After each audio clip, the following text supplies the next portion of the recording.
Praise the lord.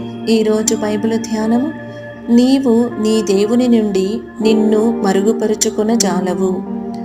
చల్లపూటను ఆదామును అతని భార్యయు తోటలో సంచరించుచున్న దేవుడైన యెహోవా స్వరమును విని, దేవుడైన యెహోవా ఎదుటికి రాకుండా తోట చెట్ల మధ్యను దాగుకొనెను. ఆదికాండము 3వ అధ్యాయము 8వ వచనము.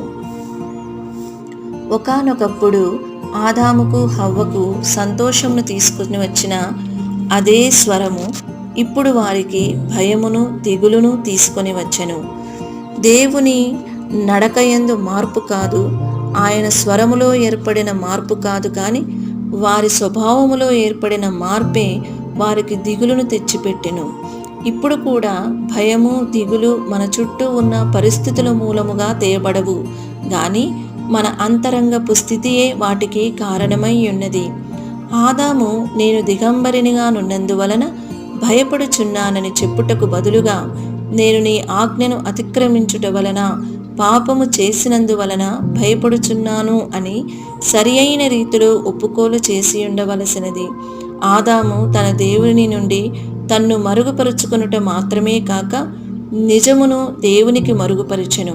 అతిక్రమములను దాచిపెట్టువాడు వర్ధిల్లడు.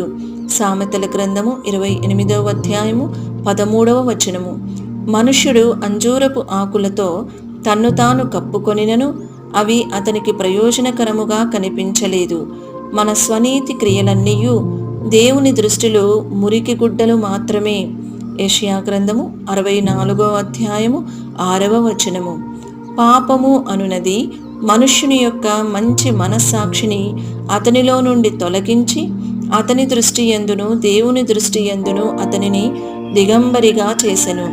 ఇప్పుడు అతడు తనకు కొంచెము ఆశ్రయముగా కూడా ఉండజాలని వాటిని ఆశ్రయదుర్గములని ఎంచి వాటితో తన్ను కప్పుకొనవలనని, వాటిలో తనను మరుగుపరుచుకొనవలనని వెదకుచూ పరిగెత్తుచున్నాడు. దేవుడే మనకు దాగుచోటై ఉన్నారు. మనుష్యుడు దేవుని యొద్ద నుండి తన్ను మరుగుపరుచుకొనుటకై ఎక్కడికి వెళ్ళి దాగియుండగలడు? మనమెవనికి లెక్క అప్పచెప్పవలసి ఉన్నదో ఆ దేవుని కన్నులకు సమస్తమును మరుగులేక తేటగా ఉన్నది. హెబ్రీయులకు రాసిన పత్రిక 4వ అధ్యాయము 13వ వచనము. ఒక కాలము వచ్చును, అప్పుడు మాయాశరణ్యములు అన్నీయూ మరుగైపోవును. వడగండ్లు మీ మాయాశరణ్యమును కొట్టివేయును. దాగియున్న చోటు నీళ్ల చేత కొట్టుకుని పోవును. యెషయా గ్రంథము 28వ అధ్యాయము 17వ వచనము. కాబట్టి మనము మన సమస్త మాయా శరణ్యములను విసర్జించుదుము గాక. మన యొక్క తప్పిదములను దాచిపెట్టుటకు గాని దేవుని యొద్ద నుండి వాటిని మరుగుపరచుటకు గాని ప్రయత్నించకుండా, దావీదు వలె నీ సన్నిధి నుండి నేనెక్కడికి పారిపోవుదును? చీకటి అయినను నీకు చీకటి కాకపోవును, చీకటియు వెలుగును నీకు ఏకరీతిగా ఉన్నవి. 139వ కీర్తన 7-12 వచనములు అని మనము ఆయనను చూచి ఎలుగెత్తి మొరపెట్టెదుము గాక.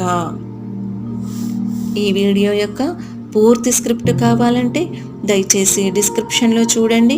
ఈ వీడియో ఆంగ్లము మరియు హిందీ భాషలలో కావాలంటే ఛానల్ను సబ్స్క్రైబ్ చేయండి మరియు వీడియోలను క్రమంగా అనుసరించండి. Praise the lord.